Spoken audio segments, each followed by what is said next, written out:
Welcome to Martial Arts Today, a program dedicated to the ancient fighting arts of the Orient, designed to give you insights into the history, philosophy, styles, and celebrities of the martial arts. And now, your host, Joe Rebelo. Hi, and we're back with more action on Martial Arts Today television. And we're here with our special guest, Mr. Skip Hancock. Again, one of the premier instructors in the art of Ed Parker's American Kenpo here in the United States. Mr. Hancock is here for a series of seminars, and it's indeed a pleasure to meet you and, again, work with you once again, sir. Thanks, Joe. Skip, Mr. Hancock, is it all right if I call you Skip? You can call me Skip. Okay. First of all, how did you begin in the martial arts? Many years ago, I had a chance to watch an Okinawan Goju man who studied under Miyagi. And his original American student was at work for me at the YMCA days. And this guy came in, I used to watch him train and work out with him. And it was pretty wild just to work out with this man because he was into the hardcore training. And we'd warm up with like an 8-mile run. Then you'd come in and do 1,000 knuckle push-ups on the gym and the floor, then 1,000 sit-ups. Then you'd climb up and down these ropes, up into the gym ceiling up 3 or 4 times, and you do that for about an hour and a half, and then you get in a horse dance and punch for about 10 minutes, and that was the lesson. So it was a pretty good workout. Now, how did you find out about the American Kenpo system? Oh, well, just the man who was my original instructor before Mr. Parker was my instructor had a school. Started a school there in Spokane, Washington, and then I happened to go by it one day, and I said, yeah, man, I've always wanted to do this stuff, man. So then it's the art in general. And went in and took some lessons, and it met my needs, which was I could think, and it was supposed to be practical. And those two things kind of worked with me. Now, as far as practicality is concerned, you've really taken the art of American Kenpo and really detailed the analysis and the breakdown of the system. Again, how did you first meet Ed Parker, and again, the founder of American Kenpo? Oh, well, I first met Mr. Parker in Seattle, Washington, right? He was at this big tournament. The Seattle Open in those days was a big tournament, and it was run by Steve Armstrong, who for many years was Mr. Parker's friend and helped him run the internationals. And he was sick, and so Mr. Parker went up there. And I went to do the tournament because I knew Mr. Parker was going to be there. I think it was like a purple belt or something like that. And then Tom Kelly was there, I remember, and that's where I met Tom Kelly the first time too. And went and did my thing on the art. And did okay, and there was an interesting story behind that, another day maybe, but anyway, I got to meet him then, and that was just the brief introduction. That was the first time I really met him. Now, as you continued through the art of American Kenpo, you eventually built up an association with Mr. Parker. How did that all come about? It's somewhat of almost like a little traditional story. You would think of the old kung fu story, so to speak, go find the master, so to speak, and I had about 5 or 6 students that worked with me, guys that were friends, and we trained all the time. And I had these ideas of Mr. Parker's that was running through my mind all the time. And so one day I called him up on the phone, and I said, Mr. Parker, introduced myself. I just said I hadn't met him once. And he said, well, what do you need, kid? And I said, well, I know that your model for your personal life was like Jesus Christ. And I said to him, I said, Christ basically kind of told his apostles, you don't need faith. See, I'm right here. It's the people 1,000 years from now and 1,000 miles from here, those are the ones that really need faith. I said, well, here we are with my friends, students, and we're several thousand miles away from you, and yet we believe in all your ideas, that as what we can interpret of them at this point. So he said, come on down. So not having any money, I just hitchhiked all the way to Pasadena, California from northern Washington, and that's how we first met. What time frame was this? That was mid-70s. Mid-70s. That's when I started studying with him. So. Now, again, as you trained with him, again, first thing when I started working with you first time, I noticed is your meticulous analyzation and breakdown of the art, but yet you make it so. Again, we mentioned the term simplistic, but it's that sophisticated simplicity that really makes American Kenpo so fascinating. How did you get involved in working with Mr. Parker on the various texts and all this time? Oh, wow. Well, first off, what I did is I actually spent about 1 week of every month with him, whether it was in Pasadena or someplace he flew and I went with him and stuff like that. So I spent all that time with him, working about 16 hours a day when we do the projects together and stuff. And when I first went down, I happened to notice that people were going in for lessons with him. And they were never asking Ed Parker what he was working on. I was just stunned by that. People would always come in and they'd tell with him what they were doing. I thought, well, gee, I already know what I'm doing. So one of the things I always did is, when I would be with Mr. Parker, the first 2 or 3 days, I would never say anything about what I was doing, what I had been working on. And he'd always tell me what he was working on. So finally, he'd always go and say, Skip, what have you been working on? And so I'd show him. And it was kind of like out of a movie with the old English professor, white-haired guy. And I'd say, well, I've been working on this idea. And then he'd get down on his hands and knees, all right, get under some desk or something like that. I worked on that about 10 years ago. And he'd drag that thing out. Here, why don't you do that? And I'd look at that and I'd go, oh, God, why'd I bother to work on it? And every time I'd come down and finally get to that question, what have you been working on? I'd show him what I've been working on. And he'd go to some shelf and climb over there and blow the dust off of it. About 15 years ago, I worked on that idea. And then I'd read it, and that was one of the ways. I think the other aspect was Mr. Parker never ever taught me a technique, form, set, or anything like that. It never worked that way. And I started right out saying, Mr. Parker, I know that you said these words, this is the definition of this, or this is what this is supposed to teach, or something like that. Now, can you tell me exactly what that means? I already know what I think it means. If I was going to go by that, I wouldn't be here. I don't need you to already know what I think. I want to hear exactly what each of those words mean. And he'd tell me a word, and I said, now what does that word mean? We talk about it more in each word. And that's how I got in that process, constantly doing that with him. Then he just started assigning me things to do, and it grew and grew and grew. Well, I think it's that aspect of that meticulousness, the specification of what he was saying in terminology, because I remember the story that he would tell us as students about how he would go for walks with his mother or his grandmother, and a car would drive by, and she would ask him, well, what was the color of the car? How many people were in it? What kind of tires did it have? What were the people wearing in the car? And that I found correlated not only to what Mr. Parker does, but into your elaborations and continuations of those theories and concepts. Now, your approach to Kenpo is very conceptual. Yeah. And as you mentioned before, you quote unquote, don't have any sets, forms, but you do. Yeah.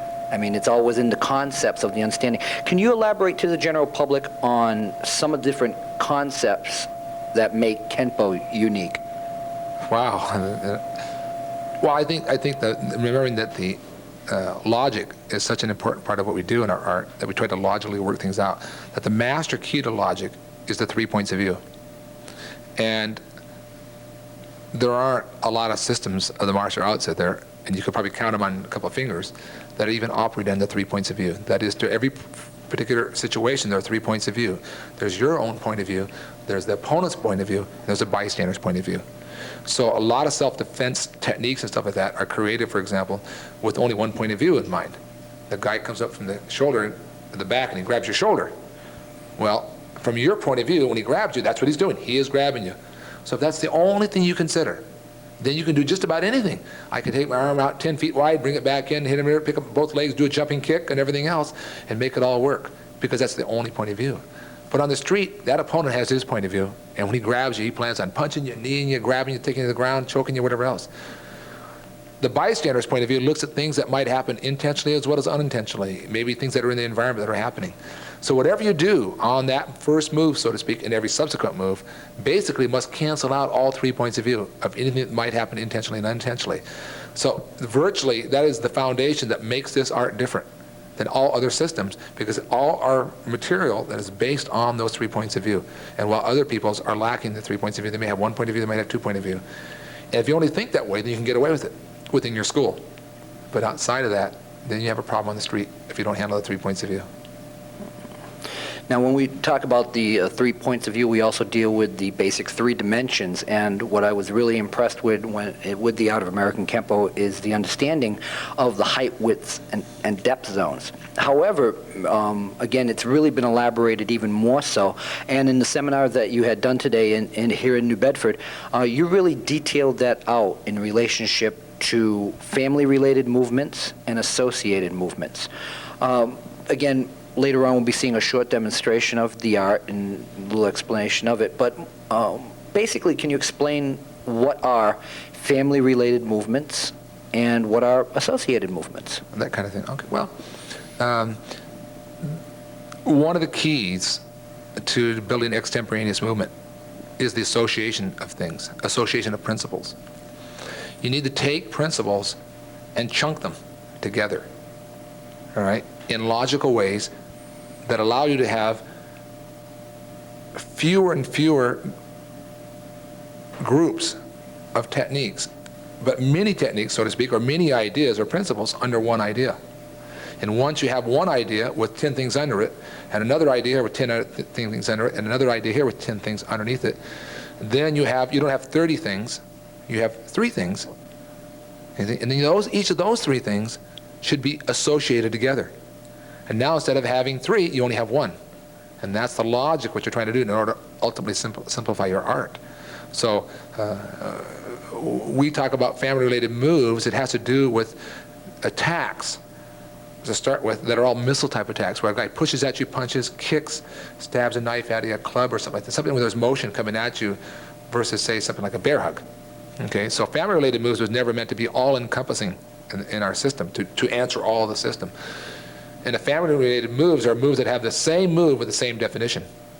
And so the analogy was very anthropological, all right, which was one of my degrees in college was in anthropology. That's why I was able to write the chart out this way for Mr. Parker and stuff like that, so that your eyes lit up there. Like, yeah, I wasn't aware of that. Oh, well, there's a few things here and there once in a while. Anyway, you think of a family tree where you're the center of it, and then everything is related to you. And so there's your mother and father.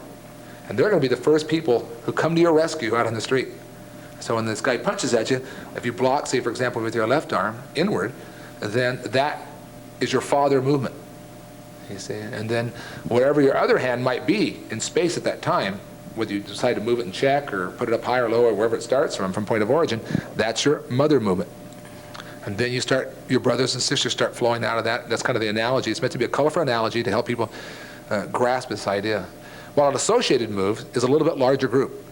So that a family-related move is the same move with the same definition. Well, an associated move is the same move with different definitions. Well, I might have this always be block when I did that motion. Now I'll change it from defense to offense. Or instead of being a penetrating move, it might be a manipulating move. And yet, the motion's the same, so I can associate these movements together. I'm just changing the definition. So that, in fact, by understanding the family-related movements and associated movements, what the layman may consider a complex art basically becomes a sophisticated art. Oh, that's the whole idea, to make it a very, yeah. Simplicity is what we're always working on. And when simplicity is compounded, that makes sophistication. When you confound your simplicity, you make the art complex. Incredible analogy. Now, again, you've taken the art and you've really detailed through a series of instructional manuals, booklets. Also, you recently have a new videotape out on the subject of WITH, W-I-T-H. And you've also created 2 intriguing charts that are really revolutionary in the understanding of Kenpo. One we mentioned, as you mentioned before, family-related movements, and the other is the Kenpo scope. Now, how did you come about the idea for the Kenpo scope? Wow, that's kind of hard to say. I mean, it's one of those things that the seeds would be planted by Mr. Parker, and I just kept thinking about it, and realizing that attitude is 50% of fighting, the first 50% of fighting. And I think part of it was, what I saw over the years, what learning Kenpo and watching people do Kenpo, I had the opportunity to travel all around the world in the country with Mr. Parker and see people do the art. And I saw some things that made me a little edgy, that I thought maybe we were going the wrong direction as Kenpoists. That Kenpo's sophisticated art, people have a tendency to reach out. They want, I want long form 4, long form 5, long form 6. I want this next longest, highest kata. And I want all these techniques, and I want all these endings, and I want this and that. So they're kind of collecting the art. And instead of collecting the art, they're kind of collecting the things on the outside peripheral of this thing. So the Kenpo scope is like a sphere that you sit inside. It sits inside of you, and in the center, this is attitude, this red fiery thing, if you like. And you can dim it or brighten it up as you like. And it's the first 50%. Then around it, you see, next comes basics and logic and fitness. you see. And what I did is those three things, then with the attitude, make the nucleus of the martial arts. That's 90% of the art. The other four things I mentioned, forms and sets and techniques and freestyle, are nothing more than ways to exercise those four. Now, all I had to do was go back and prove it to myself, was to go, my thinking on it was to go back and look at other art forms. Whether you're fishing, if you're fly fishing, it's still the same thing. When you go hiking in the wilderness, it's the same thing. If you go canoeing, if you go bowling, I don't care what it is, whatever the art form is, it's still the same. And one of the reasons that I was stimulated by that had to do with Mr. Parker himself directly. I think the main thing was a very subtle thing that was never directly talked about much, but when Mr. Parker moved up in the ranks, so to speak, of black belt, you know, people always question, well, did Ed Parker basically promote himself or this and that? But one of the things that Ed Parker did, and other people to this day after he died who have been higher ranked sometimes have asked me for some advice about that, what they should do. One of the things he did is he looked around at the world around him, outside the martial arts as well as inside of it, but he looked at guys that were masters in their art forms, whether it was Pablo Casals or Pablo Picasso or whatever great artist, a painter, a pianist, stuff like that, and he looked at the contributions those people had done. You see, and he tried to make analogous comparisons of what he had done for the martial arts and see if he was working at that same level. And that was his way of really ultimately justifying what he was doing in terms of building his own system and his position in the system. That idea kind of linked in the back of my mind about the Kenpo scope, that therefore whatever we do should always be anyway what we do in the daily life. And it's really been interesting that when I sold the book, the Mastering Kenpo book, which has the Kenpo scope in it, how many people around the world have written me letters and stuff, how they've used it. And one woman's an RN, chief RN in this place in Alabama, and she was working on a patient, and the guy had the book, and he read it to her, so she ordered 10 books because she wanted all her RNs to have that idea about the Kenpo scope. And another woman is a PhD in computer science in Switzerland, and she sent me a whole book that she had written about computer science, and she'd built the whole thing off the Kenpo scope, and she explains the Kenpo scope in the introduction to the book and stuff like that, and a whole series of one after another. One man's the head of the Pacific Northwest Ski Association, and he teaches all the ski instructors how to teach, and he uses the Kenpo scope constantly to teach them, and he uses that. So that was what I thought would be true, has been fed back to me through reality, that people in all different areas of their life are able to use that Kenpo scope. That means to me that it's universally true all the time in all places, and that's what we need. And then all the stuff we do is to go back. What we really want is, you know, as a young man, if he has to defend himself, he's not going to defend himself with a long form 5. He's going to need attitude, and he's going to need logic, and he's going to need basics, and he's going to need these fitnesses, spiritual, mental, emotional, and physical fitness, things like that. I'll tell you, that's an incredible contribution that you've made. You know, when you mentioned about the Kenpo scope, as I talk to different instructors and they say, well, what is Kenpo? I say, if you literally want to translate it into English, it literally means the laws of motion. And a perfect example would be the Kenpo scope, where people from divergent fields have been able to use this for what it is, right. The laws of motion. Yeah. Now, again, we've mentioned about your book, Mastering Kenpo Excellence, and your different instructional videos and what have you. You call your perspective on the art and your school, etc., Kenpo 2000. In closing, what is Kenpo 2000? Well, I guess basically what Kenpo 2000 is it's an idea. You know, an idea, you can't really hold on to an idea, but when an idea can hold on to you, I think. And it's really people looking for personal mastery, right? And so that's what it is. Groups of people that come together under the way we train to develop personal mastery. That's really what Kenpo 2000 is. It's not, quote, an organization. It's not, quote, an association. My lesson from Mr. Parker, watching over the years, was, there's a tendency when people have associations to no longer associate. And when they have organizations, to no longer be organized. And we want people to have the benefit of growing individually and being supported by other people who are looking for the personal growth in whatever area that might be. If they want to work on the ground and they want to work with sticks, it's still all Kenpo. And if they want to work just on their personal spiritual well-being and use it as a tool. And if a man wants to come in and practice all the forms and just use them as breathing exercises to make him feel better, then that's okay too. Kenpo. Right? And that's how we can help each person that way, rather than them having to be fixed to my particular idea. Truly, in that aspect, Kenpo is tailoring the art to the individual. Absolutely, that's what it's supposed to be. It's supposed to be tailored to the individual, and how we teach it, therefore, should also be tailored. the process of teaching is to be tailored. Well, after watching your students and watching the seminar today, you definitely have learned to tailor the art to the individual, and they definitely grasp the concepts. And on that note, we'd like to thank you for your time, your patience, and your effort. And we'll be back with a short demonstration in the art of American Kenpo here on Martial Arts Today. Stay tuned. Earlier in the interview, we talked about the 3 points of view being the master key to logic. So I just kind of want to demonstrate that real quick. So imagine a man comes up and grabs us from the front. So now from his point of view, from my point of view, that's what he's doing is grabbing.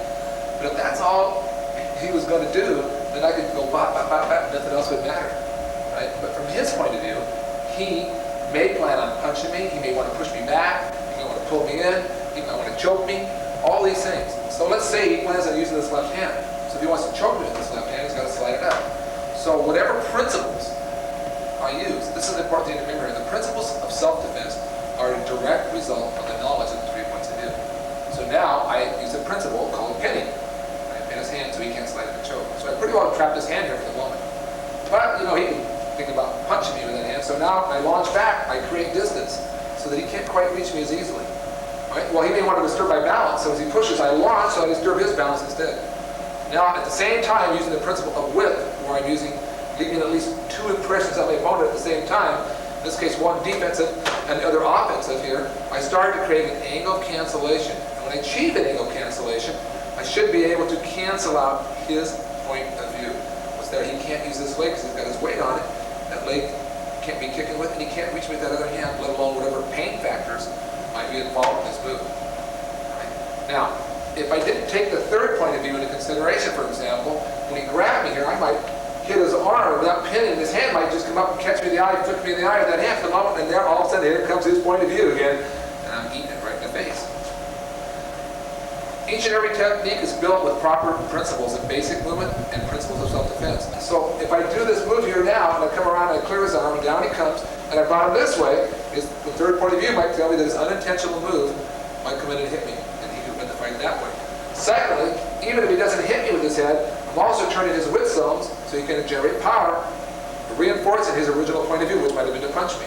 So I'm going to cancel him in such an angle that when he comes down over to the side, he can't generate his point of view. Then, of course, the 3rd point of view is also being taken care of.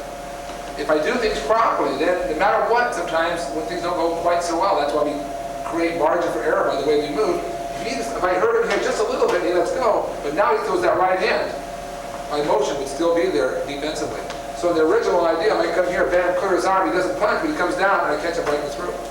All of a sudden, as I move that way, he throws the right hand, it still happens the same way. So by the very nature of the way I built the principles of self-defensive motion, I'm taking care of a lot of the what-ifs.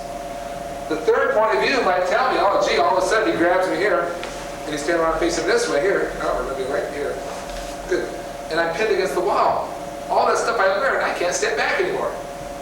So logic told me that it's really important when a man grabs me that I stabilize my base.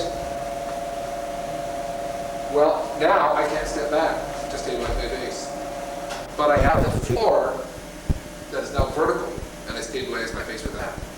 So now, I work the same logic. I may use the motion a little bit different, but I'm using the same logic that was still in there, and that basic technique. And so no matter what happens, I still have the principles of self-defense working for me at all times. In its simplest form, the Kenposcope is a model that demonstrates the priorities of the martial arts. In the center is attitude. It is 50% of the art. It is the first 50%. It is important not only because it is first, but also because it is pervasive throughout all other aspects of the art. Any good street fighter can tell you that attitude is first and most important to winning a fight. Then comes logic, basics, and fitness. These 3, along with attitude, make up the nucleus of the art. This is 90% of the art. Finally, on the outside of the Kenposcope, there are techniques, forms, sets, and freestyle. These are the traditional ways of exercising attitude, logic, basics, and fitness. When you train, you are always exercising attitude, logic, basics, and fitness. It is simply that you choose to pay attention to one particular area during one moment of your training. However, a successful training session in one of these aspects will change the other 3.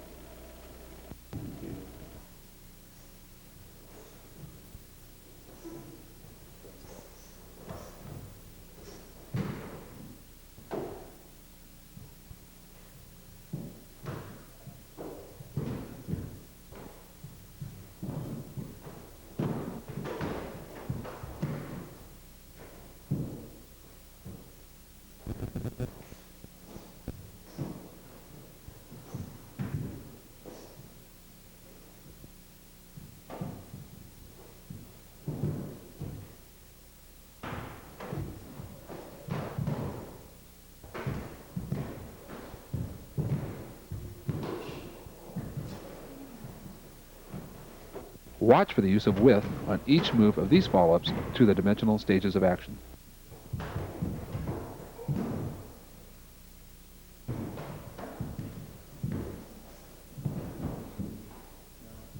And for the environmental variables that we have introduced.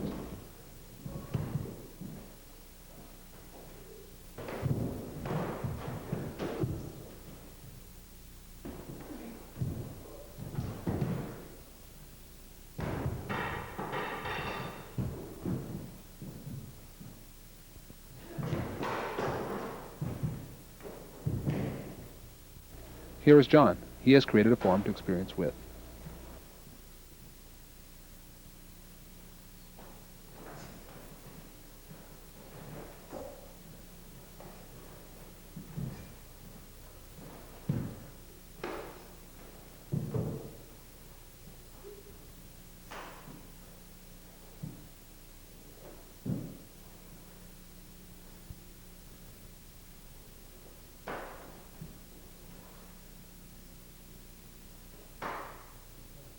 Here is Ryan. He has also created a form to experience with.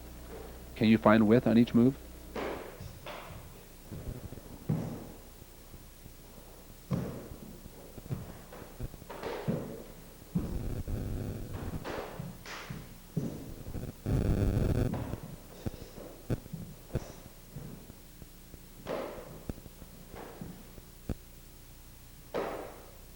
And here is Damon.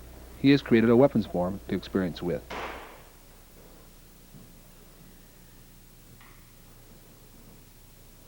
Can you find width on each and every move of this form?